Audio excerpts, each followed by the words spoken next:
Di balik perbukitan yang hijau, terhampar sebuah desa kecil bernama Dibus. Desa itu adalah tempat kediaman bagi sekitar 100 penduduk yang hidup dalam keharmonisan dan kedamaian yang terjaga dengan baik. Namun, di balik keramaian dan senyum-senyum yang terpampang di wajah-wajah mereka, tersembunyi sebuah tragedi yang menghantui desa tersebut. Dibus memiliki sejarah kelam yang telah terlupakan oleh banyak orang. Puluhan tahun yang lalu, desa ini pernah menjadi saksi bisu dari sebuah peristiwa mengerikan yang mengguncangnya hingga ke akarnya. Kisah itu bermula dari seorang anak muda bernama Karna, yang digambarkan sebagai seorang yang pendiam dan misterius. Ia tinggal di rumah tua yang terletak di pinggiran desa, dianggap sebagai tempat yang angker oleh sebagian besar penduduk. Rumah Karna dianggap sebagai rumah terkutuk, tempat yang ditinggalkan oleh roh jahat. Beberapa penduduk bahkan berani bersumpah bahwa mereka pernah mendengar suara-suara aneh dan teriakan misterius yang berasal dari dalam rumah tersebut. Namun, semua itu diabaikan karena kebanyakan penduduk percaya bahwa itu hanya cerita menakut-nakuti yang tidak berdasar. Namun, satu peristiwa malam yang menakutkan mengubah pandangan mereka selamanya. Suatu malam yang gelap, teriakan yang mengerikan terdengar dari arah rumah Karna. Penduduk desa yang penasaran dan ketakutan segera berkumpul di depan rumah itu. Mereka menemukan pintu terbuka lebar, memberi akses kepada mereka untuk masuk ke dalam.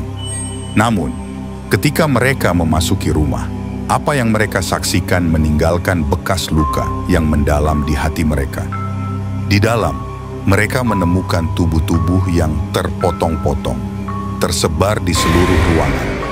Darah mengalir mengotori lantai kayu, dan aroma kematian menyengat hidung mereka.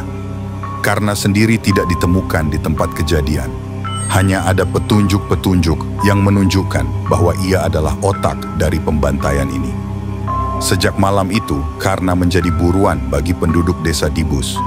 Mereka membentuk kelompok pencarian untuk menemukan dan menghukumnya atas kejahatan yang telah dilakukannya.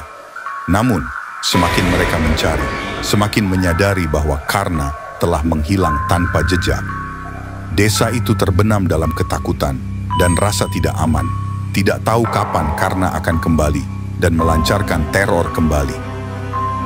Bulan demi bulan berlalu dan rasa takut semakin meresap ke dalam jiwa penduduk desa.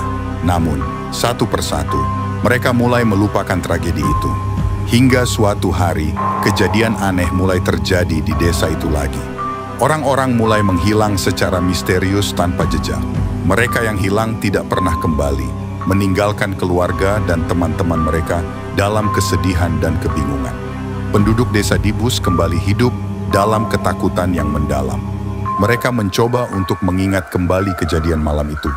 Mencoba mencari tahu apakah ada kaitan antara kejadian saat ini dengan tragedi masa lalu yang melibatkan Karna.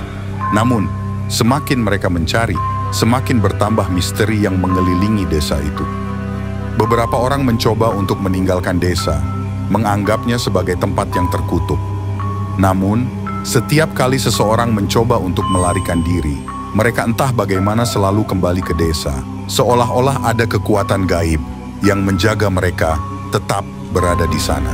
Pada suatu malam yang gelap dan berangin, seorang penduduk desa bernama Maya mendapat pengalaman menyeramkan yang mengubah hidupnya selamanya.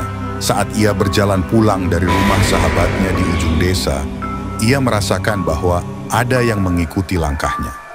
Suara langkah kaki yang berat terdengar di belakangnya, meskipun ia tidak bisa melihat siapa atau apa itu. Maya mencoba untuk berjalan lebih cepat, tetapi langkah-langkah itu semakin mendekatinya. Hatinya berdegup kencang dalam ketakutan, dan keringat dingin mengalir di dahinya. Tanpa disadarinya, ia berlari ke arah rumahnya, berharap dapat melarikan diri dari kehadiran menakutkan itu. Namun, ketika ia tiba di depan rumahnya, sebuah bayangan mengerikan muncul di hadapannya. Itu adalah sosok Karna dengan senyuman jahat di wajahnya.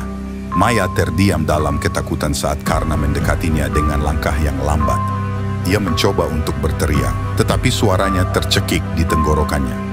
Saat Karna hampir mencapainya, Maya meraih kunci rumahnya dan dengan cepat masuk ke dalam. mengunci pintu rapat-rapat di belakangnya. Ia duduk di lantai, gemetar dalam ketakutan, berdoa agar Karna pergi dan meninggalkannya dalam damai. Namun, apa yang terjadi selanjutnya membuatnya terdiam dalam kebingungan dan teror. Ketika ia bangkit dari lantai dan melihat keluar jendela, ia menyaksikan pemandangan yang mengerikan. Di sekitar rumahnya, bayangan-bayangan gelap berkumpul, mengepung rumahnya dengan kekuatan gaib yang menakutkan.